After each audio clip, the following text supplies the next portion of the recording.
Assalamualaikum warahmatullahi wabarakatuh.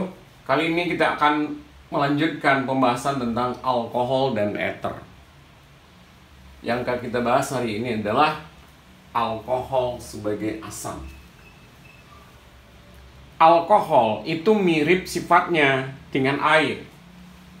Karena alkohol bisa bertindak sebagai basa, juga bisa bertindak sebagai asam. Alkohol sebagai basa itu dapat menerima sebuah proton nantinya, sehingga nanti dia akan membentuk ROH2+. Sedangkan alkohol sebagai asam maka dia akan melepaskan H+ dan membentuk RO-. Ini disebut dengan alkoksida. Seperti air juga, alkohol merupakan asam dan basa yang sangat lemah. Kita lihat data berikut ya. Ini adalah harga pKa air dan alkohol encer. Di sini kita bisa lihat bahwa pKa dari H2O, metanol dan etanol itu tidak jauh berbeda. Jadi hampir sama. Sedangkan alkohol murni itu berbeda dibandingkan dengan air. Kita lihat reaksi yang berikut.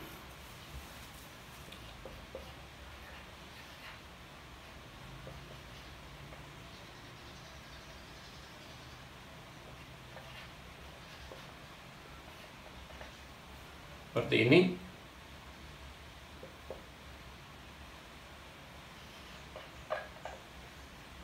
Bisa bereaksi begitu, sehingga hasilnya nanti adalah H3O+ tambah dengan H-. Ini untuk air dan pKa-nya adalah 15,7. Sedangkan untuk alkohol seperti yang kita sampaikan sebelumnya bahwa dia mempunyai sifat seperti air, bisa bertindak sebagai asam dan bertindak sebagai basa. Kita lihat seperti ini.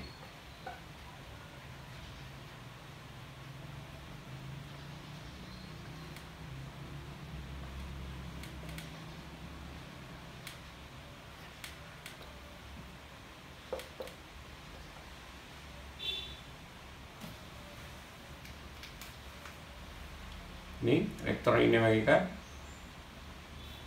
Nah, elektron ini sebenarnya ke O. Sehingga hasilnya adalah untuk CH3OH2+ seperti tadi. Tentu yang satu lagi, yang ini adalah CH3O-. Kita disebut juga dengan ion metoksida. Dan ini kalau dia dalam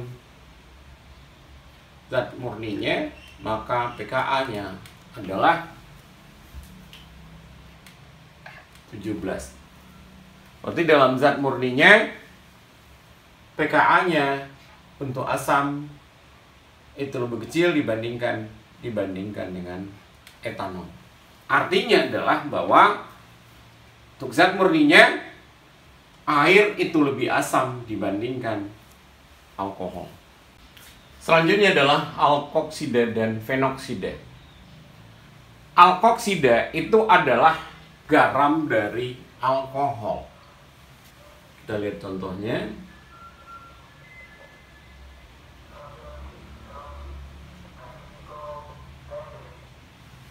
Ini contohnya, namanya adalah natrium metoksida. Jadi CH3O itu adalah metoksida. Contoh yang lain,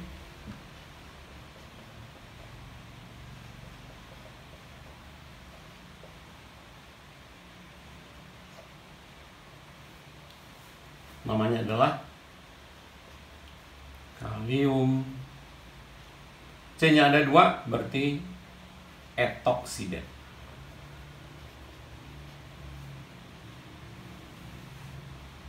Yang lain,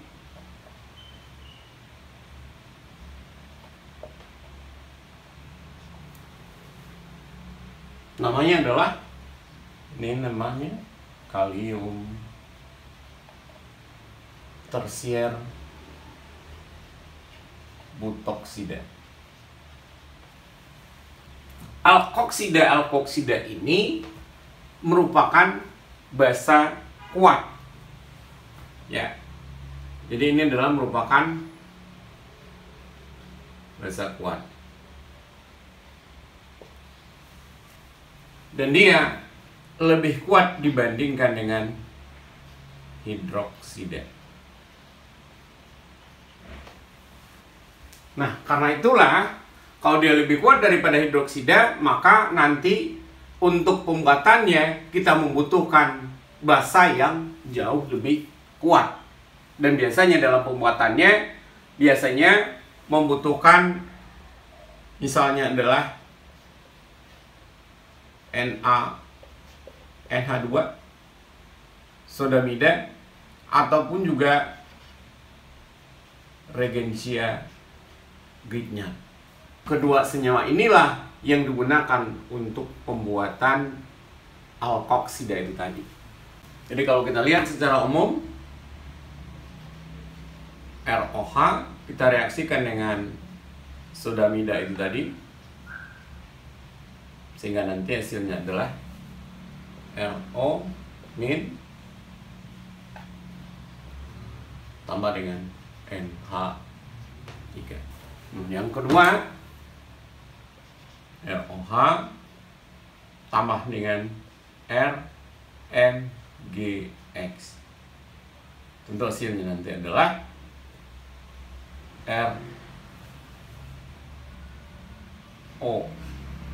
ROMGX ditambah dengan R aksen H. Jadi nanti kedua-dua senyawa ini menghasilkan alkoksida itu tadi. Metode yang paling mudah untuk membuat sebuah alkoksida itu adalah dengan mereaksikan alkohol dengan logam alkali, yaitu logam Na dan logam K. Kita lihat contohnya.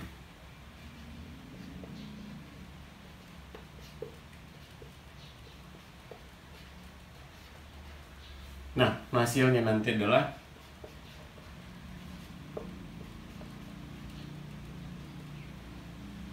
natrium metoksida ditambah dengan H2. Dan kalau kita lihat di sini, sebenarnya di sini bukan reaksi asam basa, tetapi adalah reaksi oksidasi dan reduksi. Kita perhatikan di sini, Na-nya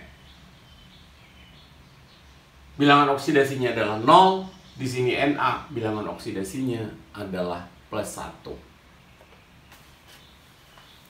Contoh yang lain,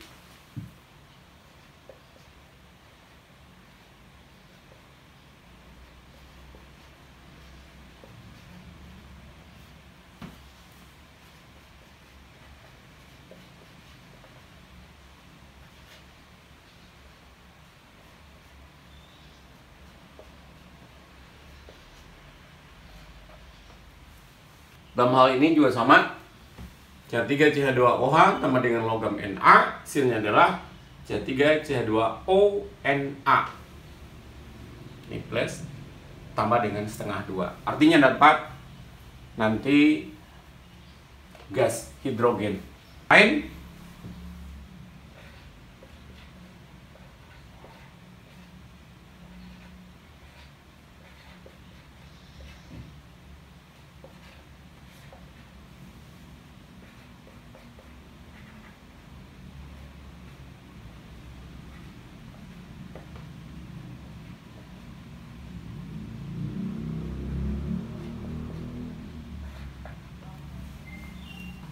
juga sama, reaksikan dengan logam kalium sehingga nanti dihasilkan adalah tersier butoksida. Metanol dan etanol itu bereaksi cukup hebat dengan logam Na.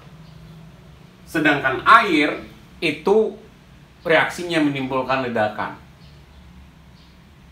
Kemudian semakin panjang gugus R-nya atau alkilnya, maka juga K-reaktif kan juga akan makin berkurang. Dan biasanya untuk karbon yang lebih dari 4 itu menggunakan logam kalium yang lebih reaktif. Jadi kalau kita susun kereaktifan dengan logam Na atau kalium, dapat kita lihat seperti ini.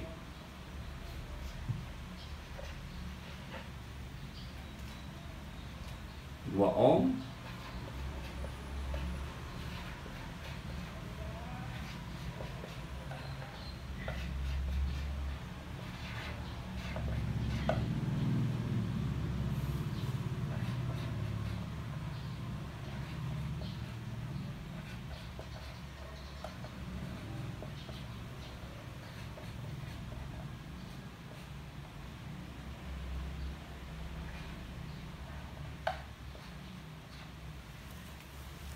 Nah, kalau kita lihat di sini, urutan kereaktifannya terhadap logam K ataupun terhadap logam Na, maka tentu semakin ke kanan makin kurang reaktif.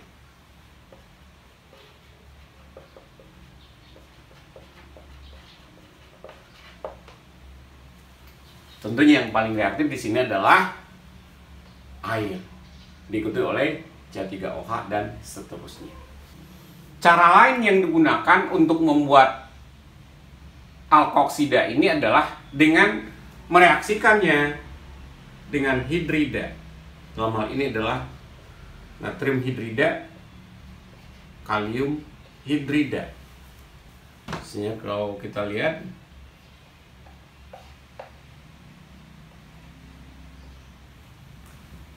ini kita reaksikan dengan natrium hidrida. Sini tentu adalah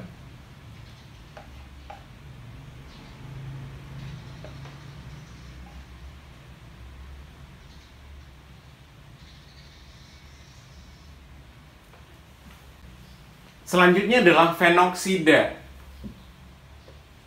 Nah, fenoksida itu sendiri adalah merupakan garam dari sebuah fenol. Kita lihat fenol.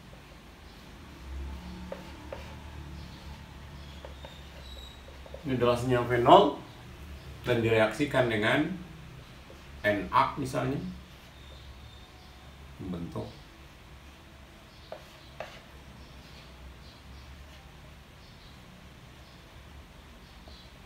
natrium fenoksida.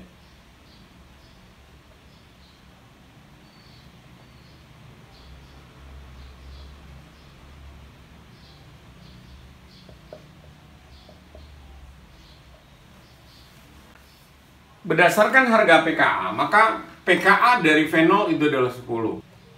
Kalau kita lihat sebelumnya bahwa pKa dari etanol itu adalah 15,9.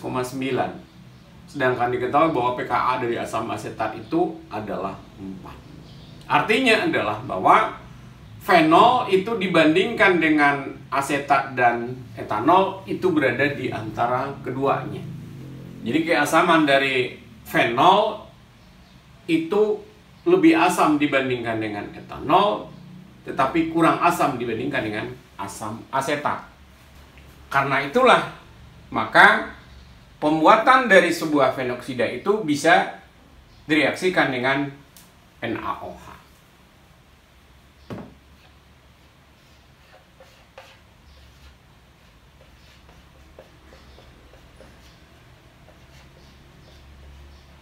Hasilnya adalah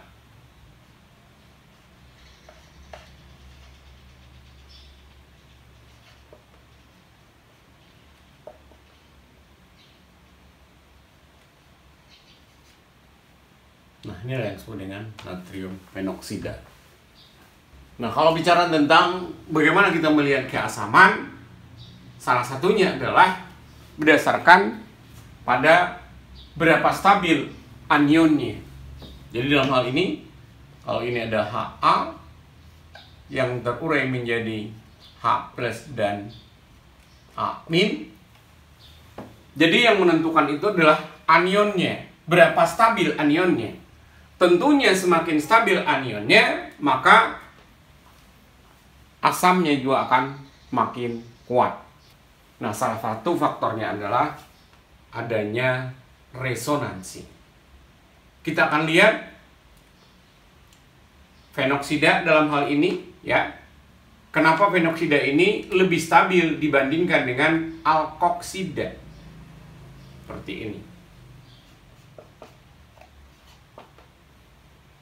Nah, salah satunya kita bisa lihat nanti dalam hal resonansi dari anionnya. Artinya adalah kestabilan dari anion. Berikut kita akan jelaskan kenapa sebuah fenoksida itu lebih asam dibandingkan dengan alkoksida. Kalau kita contohkan dengan alkoksida, misalnya ini,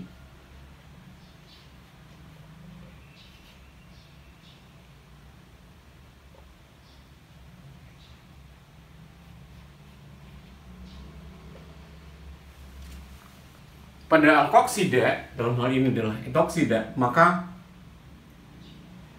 anionnya, dalam hal ini O-nya itu tidak bisa berpindah-pindah. Artinya dia tetap akan ada di O. Nah, bagaimana halnya dengan pada fenoksida? Nah, untuk tujuan ini kita akan nulisnya seperti ini, agar kita bisa melihat terjadinya resonansi. Di elektron ini bisa berpindah sini, sehingga nanti dihasilkan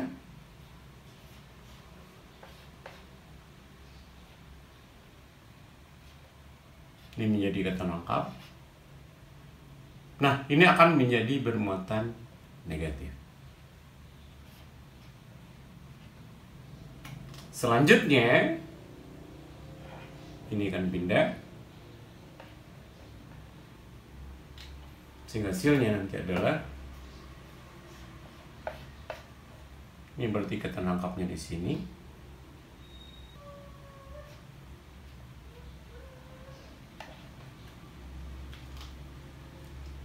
Berarti nanti ini adalah muatan negatif. Selanjutnya ini bisa pindah lagi, sehingga nanti dia akan membentuk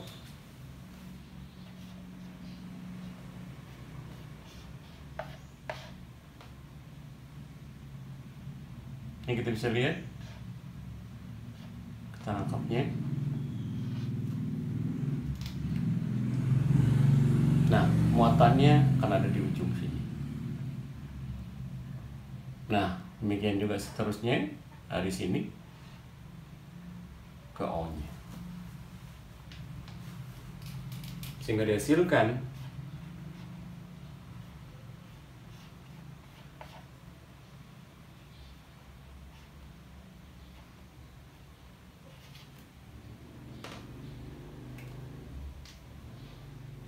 ini. Kalau mau lengkap sebenarnya ada. Apa yang kita bisa lihat di sini, bahwa muatannya dalam hal ini, ya, ini kalau muatannya dihitung, ini muatannya akan negatif nanti. Ini juga kalau mau dihitung muatan formalnya akan negatif. Jadi muatan negatifnya ini tidak hanya pada O, tetapi juga pada karbonnya, dan itu berpindah dari satu tempat ke tempat yang lain, dari karbon yang satu ke karbon yang lainnya. Apa akibatnya? Akibatnya adalah bahwa makin banyak di sini akan terbentuk resonansinya, sehingga dia akan lebih stabil. Dalam arti kata bahwa di sini muatan negatifnya itu bisa berpindah-pindah, atau bisa disebutkan sebagai bahwa muatan negatifnya itu akan terdelokalisasi. Sementara pada alkoksida, muatan negatifnya itu tidak terdelokalisasi, hanya terlokalisasi. Hanya di sini saja tempatnya. Maka dari itu, anion ini akan lebih stabil dibandingkan dengan alkoksida. Sehingga dengan demikian bahwa sebuah fenol itu akan lebih asam dibandingkan dengan etanol. Sebuah alkoksida ataupun fenoksida itu adalah merupakan nukleofil yang baik. Misalnya ketika kita bahas sebelumnya, yaitu reaksi antara alkil halida untuk menghasilkan senyawa ether yang sebelumnya kita bahas pada topik alkil halida. Selanjutnya adalah ester dari alkohol. Yang pertama adalah ester asam karboksilat. Kapan ini terbentuk? Nah, terbentuknya ini adalah reaksi antara sebuah asam karboksilat, misalnya CH3COOH, dengan sebuah alkohol.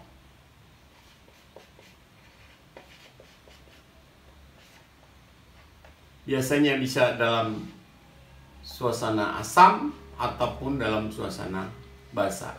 Di dalam suasana asam, hasilnya nanti adalah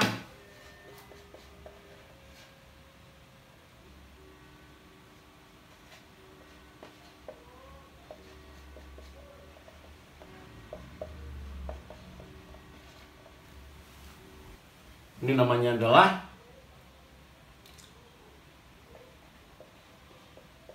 metil asetat. Atau contoh lainnya, ini berasal dari asam benzoat tambah dengan sebuah alkohol,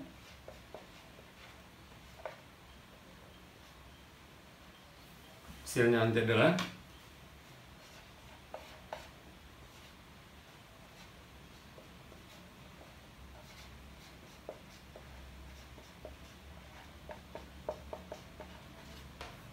secara singkat sebenarnya ini ya akan bereaksi ini. Demikian juga kalau yang ini.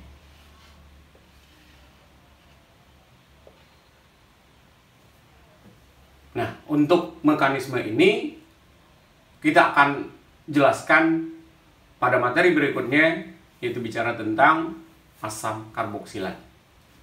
Kalau ini tentu namanya adalah C-nya 2, berarti etil benzoat. Selanjutnya adalah ester dari alkohol adalah nitrat. Ester anorganik alkohol itu adalah hasil reaksi antara alkohol dengan asam mineral. Apa contohnya? Bisa dengan H2SO4, asam nitrat, atau halida asam daripada mineral. Misalnya adalah SOCl2 atau tionil klorida. Nah, sekarang kita belajar tentang nitrat. Bagaimana terjadinya pembentukan ester dari nitrat ini. Tahap pertama,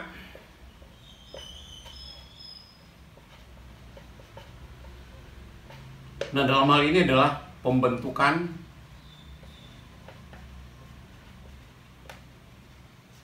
NO2+.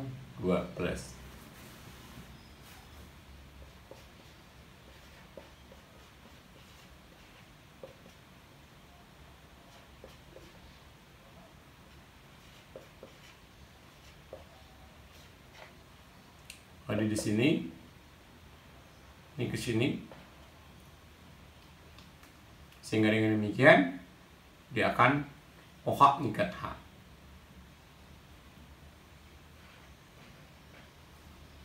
Hasilnya adalah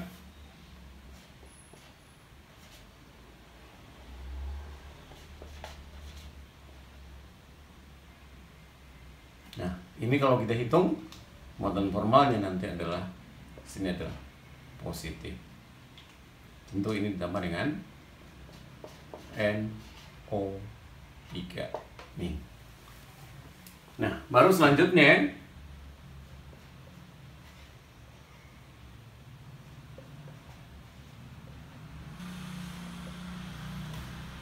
sini tadi ini adalah muatan yang positif. Nah, di sini. Jadi arti kata di sini elektron ini dibawa ke H2O sehingga akan terbentuk NO2-nya akan positif sama dengan H2O. Nah, NO2+ inilah yang akan kita gunakan untuk bereaksi dengan senyawa organik. Jadi tentu kalau ini adalah tahap pertama, yang kedua tentu adalah tahap pembentukan esternya.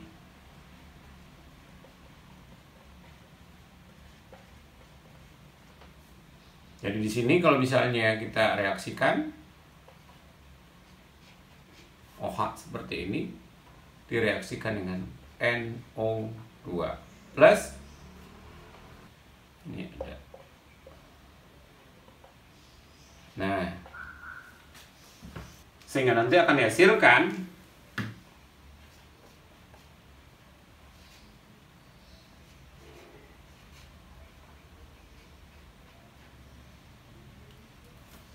O-nya akan menjadi positif. Untuk selanjutnya, ini akan kita dilepaskan H+. Hasilnya nanti adalah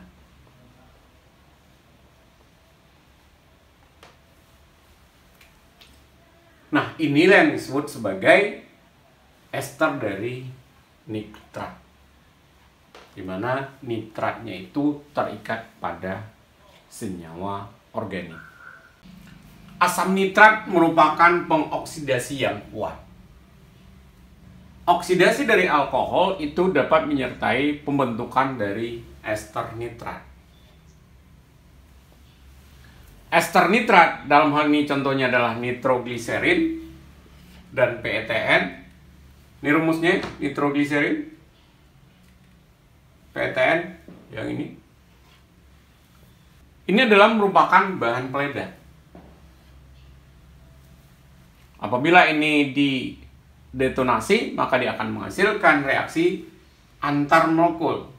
Molekul ini dengan molekul ini, sehingga dia akan menghasilkan atau membentuk gas N2, CO2, H2, dan O2.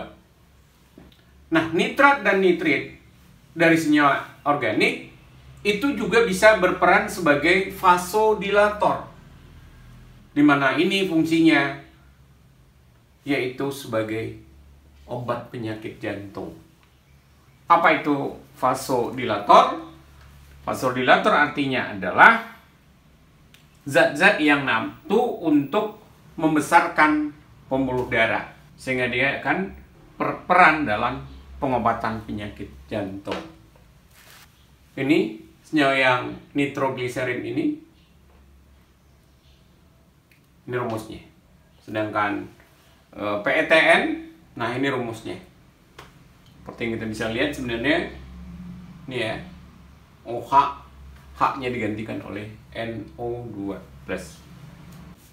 Ester dari alkohol yang ketiga adalah sulfat. Reaksi antara asam sulfat pekat dengan alkohol itu akan menghasilkan ester sulfat monoalkil ataupun dialkil. Monoester itu diberi nama dengan alkil hidrogen sulfat atau asam alkil sulfat atau alkil bisulfat. Ini adalah ketiganya adalah sinonim. Kita lihat contohnya.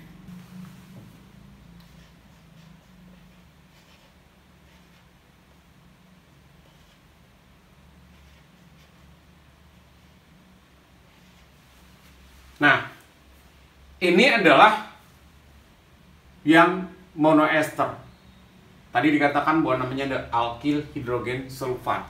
Alkil di sini adalah metil, berarti namanya adalah metil hidrogen sulfat. Dan ini masih bersifat asam karena masih ada H. Nah, apabila H-nya sudah digantikan seperti ini,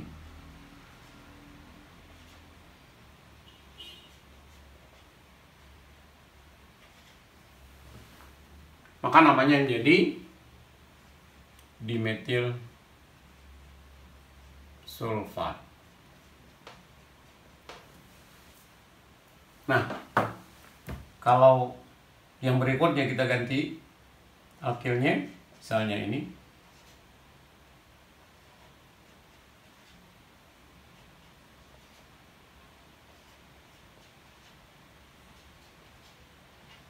Nah, tentu namanya adalah menjadi etil, metil, karena alkilnya ada 2, sulfat.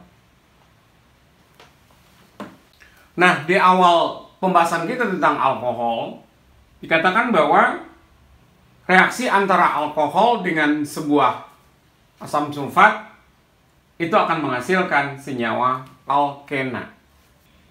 Nah, sebenarnya juga bisa hasilnya itu adalah berupa senyawa ether.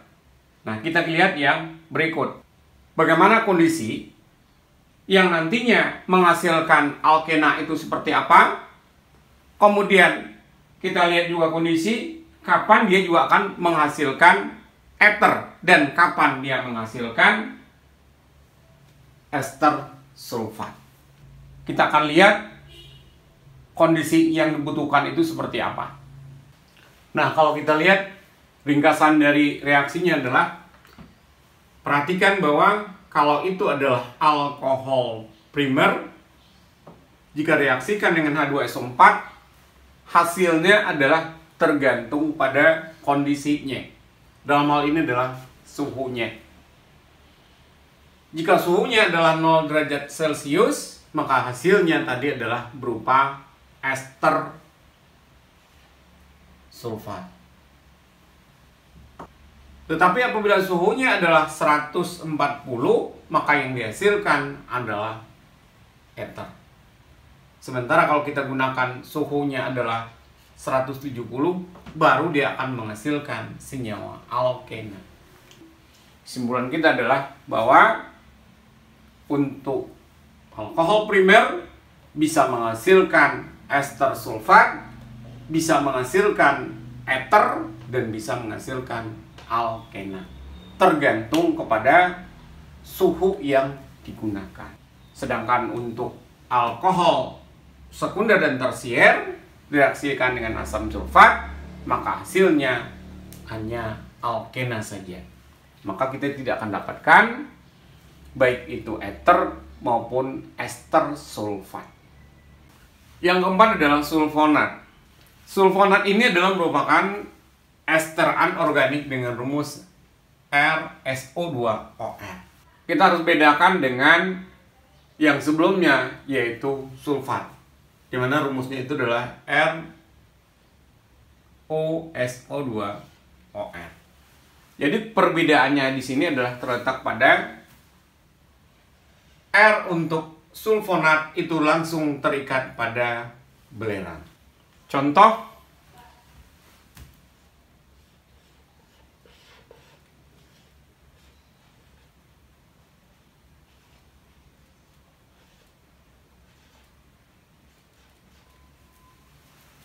nah ini merupakan SAM benzena sulfonat. Ya, jadi ini bukan sulfat tetapi adalah sulfonat. Contoh yang lain, yang ini kita ganti dengan metil misalnya.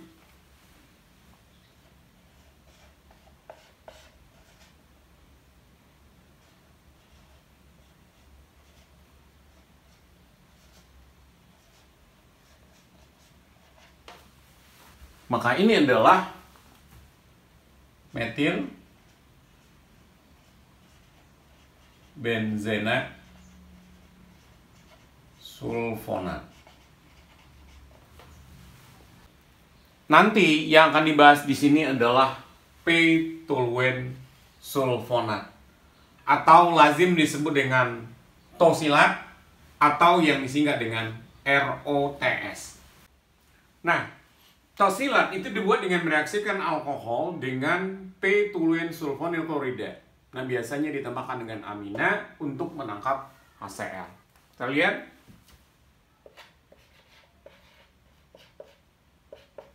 ROH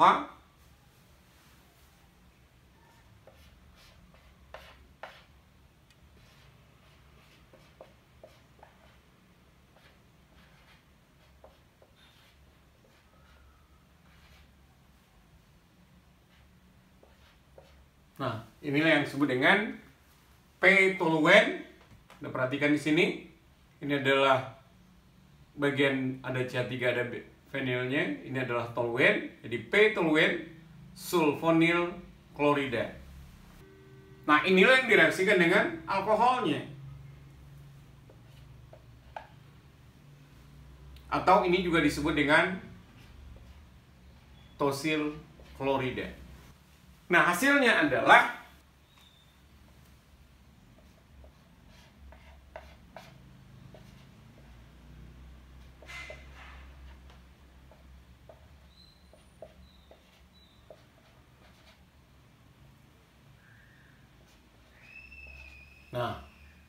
seperti itu. Jadi OR-nya akan menggantikan posisi dari Cl-nya. Nah, ini yang merupakan alkil tosylan.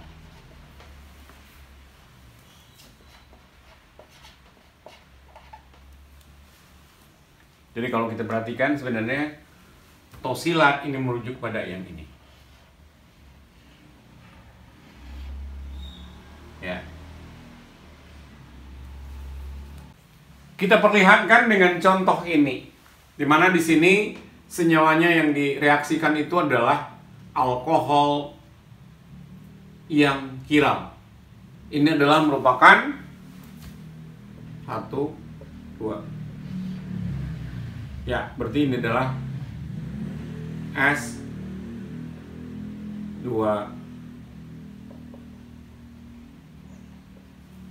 butanol. Nah, bagaimana reaksinya? Nah, kita lihat di sini.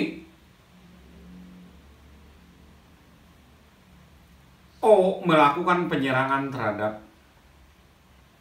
S. Nanti di sini yang akan terjadi adalah ini elektron pindah. Sehingga kita dapatkan senyawa yang terbentuk itu adalah H-nya kita tulis ke bawah.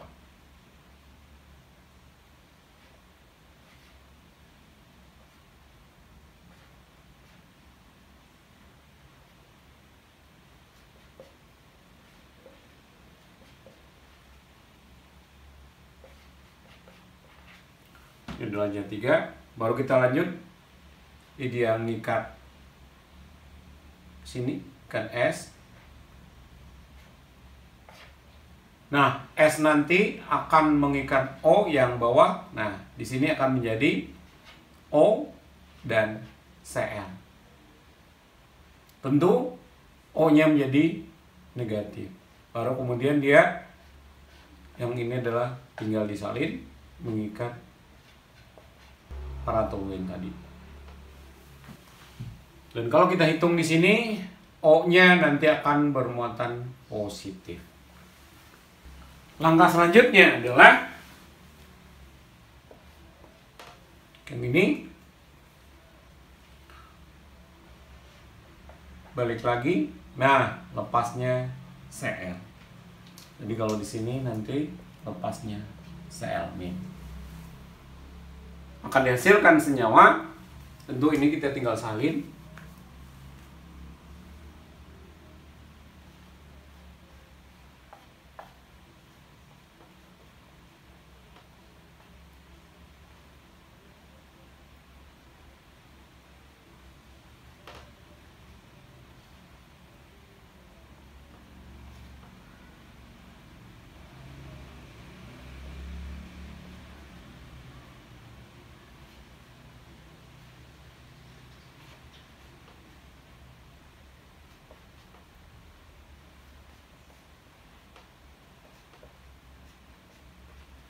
Nah, seperti ini. Jadi dalam arti kata di sini Cl-nya lepas, elektronnya balik lagi, sehingga di sini akan menjadi ikatan rangkap. Ya, ini kembali menjadi SOO. Nah, untuk selanjutnya, nah disinilah peran dari basa itu tadi. Ya, kalau misalnya adalah basanya, kita gunakan NR3 atau bisa juga piridin dan lain-lain. maka dia akan mengikat yang ini, yang merupakan asam. Nah, ini elektronnya balik.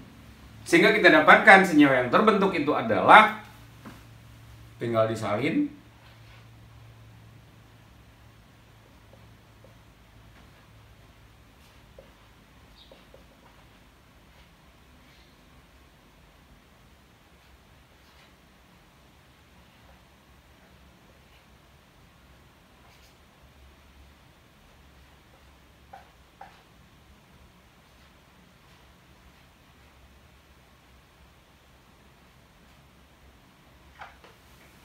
inilah senyawa yang terbentuk. Dan kalau kita perhatikan, ya, di sini konfigurasi dari ini tetap S, ya. Ini nomor 1, 2, tetap S. Nah, ini tentu namanya adalah S 2 butil tosilat. Ingat, ini adalah tosilatnya. Ya, ini tadi kita tandai sebagai tosilat. Sehingga ini namanya adalah S2 butil tosilat. Sebenarnya kalau secara umum reaksi ini sederhana, cuman yang bikin rumit itu adalah karena kita harus menuliskan P toluene sulfonilnya atau tosilatnya.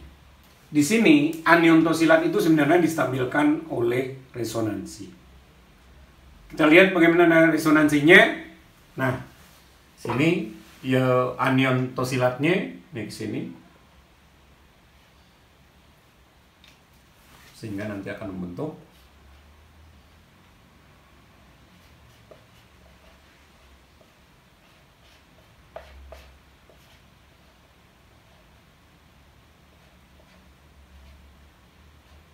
yang atas sekarang berkaitan rangkap, yang ke kanannya yang bermuatan negatif.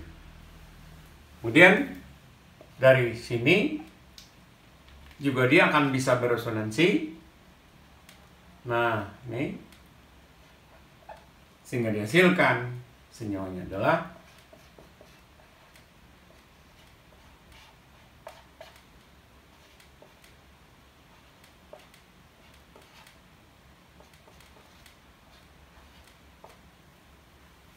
jadi kalau kita perhatikan di sini, muatan negatifnya bukan cuma pada O yang di atas, tetapi juga terhadap O yang lainnya. Sehingga dia akan lebih stabil. Gugus tosilat itu sendiri merupakan gugus pergi yang jauh lebih baik dibandingkan dengan OH. Maka gugus ini dapat digantikan oleh nukleofil lemah, seperti X- ataupun alkohol dalam reaksi SN2. Kita lihat contohnya yang X- dulu, misalnya Cl-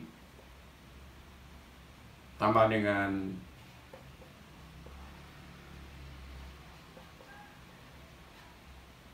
OTS tosilat. Berarti yang dimaksud di sini yang tosilatnya itu berarti yang ini. Salah satunya, ya. Kita singkat aja dengan TS. Hasilnya nanti adalah, nah ini adalah reaksinya adalah SN2. Dimana kalau kita SN2 berarti penyerangan dari sisi yang berbeda, ini ES-nya akan lepas. Reaksinya adalah dari sisi yang berbeda, sehingga OTS-nya atau tosilatnya akan lepas. Sehingga kita akan hasilkan senyawa yang terbentuk itu adalah tentu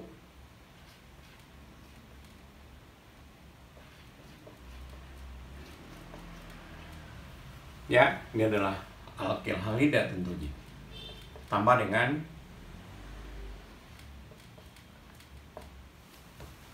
ya, ini adalah ion tosilat.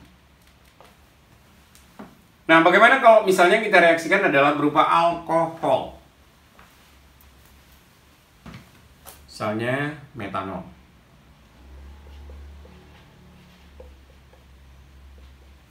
Nah, kita reaksikan dengan senyawa yang sama.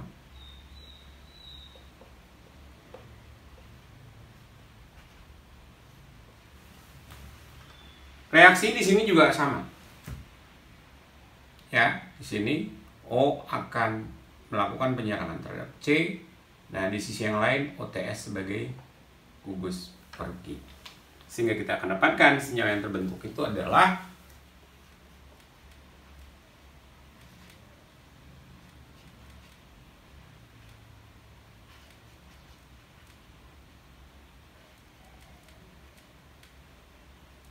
sama dengan OTS. Nah, ini kalau kita hitung, muatan formalnya tentu adalah O akan bermuatan positif. Artinya, ini adalah merupakan bermuatan positif. Sehingga hasilnya nanti adalah yang ini dengan melepaskan H+, sehingga kita dapatkan senyawa ether.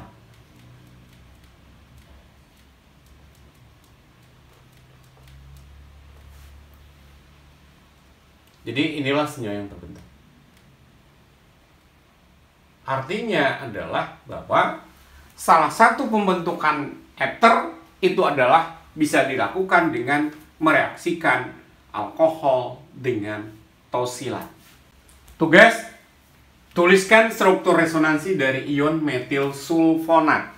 Yang kedua, tulis mekanisme reaksi SN2 antara air dan 2 oktil tosilat. Demikianlah materi yang bisa kita sampaikan untuk topik alkohol dan ether bagian yang ketiga. Kita tutup dengan baca hamdalah. Alhamdulillahirabbil alamin. Assalamualaikum warahmatullahi wabarakatuh.